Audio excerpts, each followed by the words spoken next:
जिल्हा परिषद निवडणुकीत पैशांचा महापूर येऊन सुद्धा निष्ठेची भिंत तुटली नाही। अत्यंत प्रतिकूल परिस्थितीत तुम्ही निवडणुका लढल्या, येणारा काळ आपलाच असेल अशी प्रतिक्रिया उद्धव ठाकरेंनी दिली। उरण आणि रायगड इथल्या विजय उमेदवारांनी उद्धव ठाकरेंची भेट घेतली। त्यांच्यासमोर बोलताना उद्धव ठाकरेंनी ही प्रतिक्रिया दिली आहे।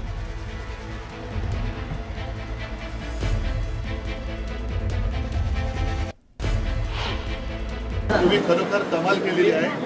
अतिशय प्रतिकूल परिस्थितीमध्ये तुम्ही हे यश मिळवलेलं आहे। आणि मी आतमध्ये जे सांगत होतो की लोक आपल्याकडे बघतायत, एका ठिकाणी सगळं पैशाचा महापूर होता, पण इकडे त्या महापुराला सुद्धा आपल्या निष्ठेची भिंत फोडता आलेली नाहीये। त्याच्यामुळे उद्याचा काळ हा आपला असणार आहे।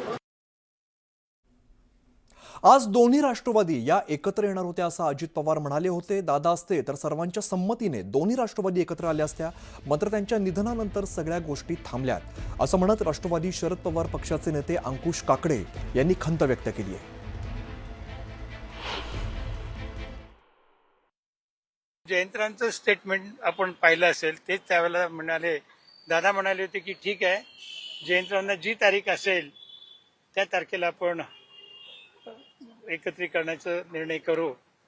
आणि माझ्या माहितीप्रमाणे ती तारीख 12 तारीख ठरली होती, परंतु दुर्दैवाने 28 तारखेची दुर्घटना घडली आणि त्यानंतर आज जर दादा या 12 तारखेला आपल्यामध्ये असते तर या दोन्ही राष्ट्रवादीचं विलिनीकरण झाल्याचं आपल्याला पाहायला मिळालं असतं।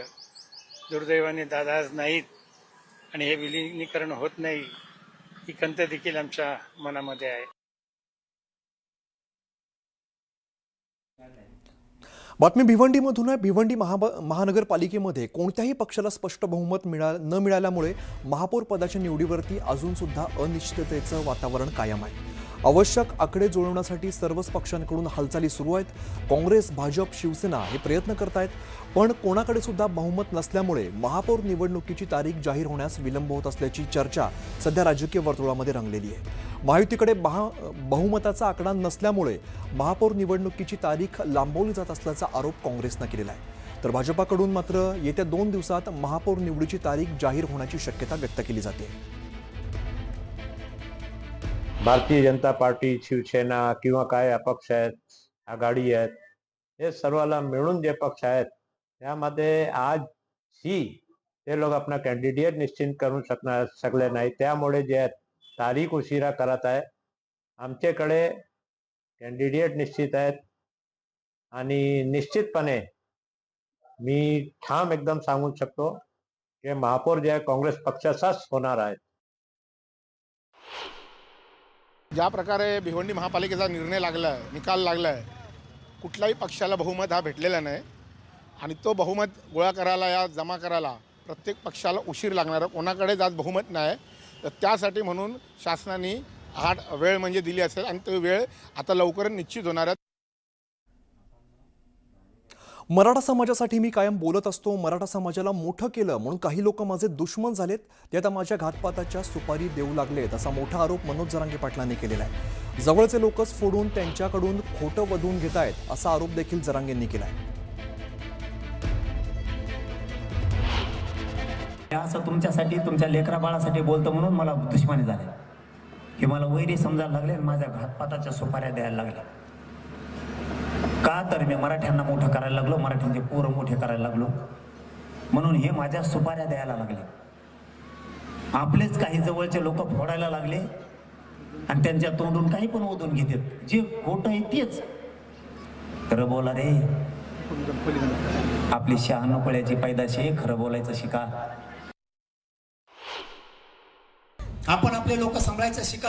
आता मी सारथीचं लावून धरलंय, 80,000 पोरांची PhD दिली नाही, कशाला काढली सारथी? नुसतं भाषणच सांगायला मराठ्याला सारथी या, अण्णासाहेब पाटील विकास महामंडळ आहे। 75 पोरं पहिल्यांदा परदेशात जात होते, त्याच्या सुद्धा पोरात 40 केले तर 75 वर न्यायचं सांगितलंय। इकडे सोलापूर जिल्हा परिषद निवडणुकीत मोहोळ तालुक्यामध्ये भाजपला मिळालेल्या यशानंतर माजी आमदार राजन पाटलांनी उमेश पाटलांना टोला लगावलाय।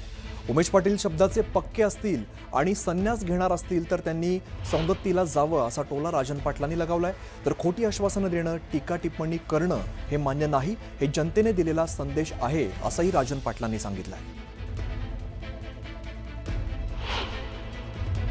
आता मी आपल्या माध्यमातून त्यांना सांगू इच्छितो की ते जर शब्दाला पक्के असतील आणि ते जर संन्यास घेणार असतील तर त्यांना मी एक थोडा वयाने मोठा असल्यामुळे सल्ला देतो की आमचे मोहोळचे मोहम्मद आहेत, त्या मोहम्मदांकडनं मी त्यांना ड्रेस देतो आणि ते ड्रेस घेऊन त्यांनी सौंदर्याला जावं, ही माझा त्यांना सल्ला असेल. पुढची महत्त्वाची बातमी आपण बघूया. छत्रपती संभाजीनगरमधील शिवसेनेतील गटबाजी काही थांबत नसल्याचं दिसतंय. रात्री संजय शिरसाट आणि उपमहापौर राजेंद्र जंजाळ यांच्यातील हा वाद टोकाला पोहोचलाय. त्यातच आता जंजाळ यांनी मोठा आरोप केलेला आहे.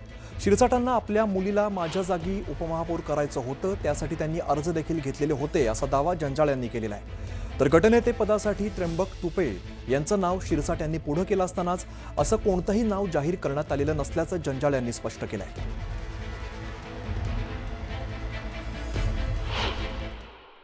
ज्या वेळेस उपमहापौर पद आमच्या पक्षाला देणार त्यावेळेस एकनाथ शिंदे साहेबांनी माझं नाव या ठिकाणी फायनल केलं. एकनाथ शिंदे साहेबांनी नाव फायनल केल्यानंतर नंदकुमार घोडिले हे महानगरपालिकेमध्ये उमेदवारी अर्ज घ्यायला आले होते. त्यांना मी सांगितलं की शिंदे साहेबांनी या ठिकाणी माझी उमेदवारी फायनल केली, तुम्ही अर्ज घेऊ नका, पक्षाच्या आदेशाचं आपण पालन केलं पाहिजे. परंतु तरी त्यांनी फॉर्म घेऊन जाऊन या ठिकाणी हर्षदाताई शिरसाट यांचा उमेदवारी अर्ज भरला होता आणि तो उमेदवारी अर्ज महापालिकेमध्ये जमा करण्यासाठी ते येत होते. परंतु पक्षाने व्हीप काढल्यामुळे ते त्या ठिकाणी आले नाही, त्यांनी उमेदवारी अर्ज भरला नाही. बातमी आपण धुळ्यातून बघूया. धुळे जिल्हा कृषी उत्पन्न बाजार समितीमध्ये हमाल कामगारांनी काम बंद आंदोलन पुकारल्यामुळे सगळे व्यवहार ठप्प झालेले आहेत. केंद्र सरकारच्या कामगार विरोधी धोरणाच्या निषेधार्थ हे आंदोलन करण्यात येत आहे. तर हमाल मापाडी कामगार संघटनेचे प्रलंबित मागण्या तात्काळ मान्य करण्याची मागणी केली जाते. बाजार समिती परिसरात जोरदार निदर्शनं सुरू आहेत.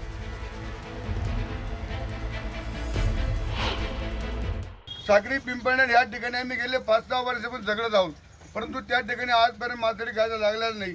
तिथं माथडी गायला लागला पाहिजे. तिसरी गोष्ट अशी, धान्य गोडा म्हणजे आमचे हमाल धुळे जिल्ह्यामध्ये आमचे हमाल काम करतात, त्या हमालांचा 2-2, 3-3 महिने पगार होत नाही. किंवा त्यांचा पगार 10 तारखेच्या आतमध्ये झाला पाहिजे. त्या ठिकाणी जे धान्य गोडांचे टेंडर ते टेंडर पद्धत बंद झाली पाहिजे. तिसरी गोष्टी आमची आम्हाला पेन्शन लागली पाहिजे. आम्ही जे कष्ट करतो आमच्या म्हातारपणामध्ये आम्हाला पेन्शन लागली पाहिजे.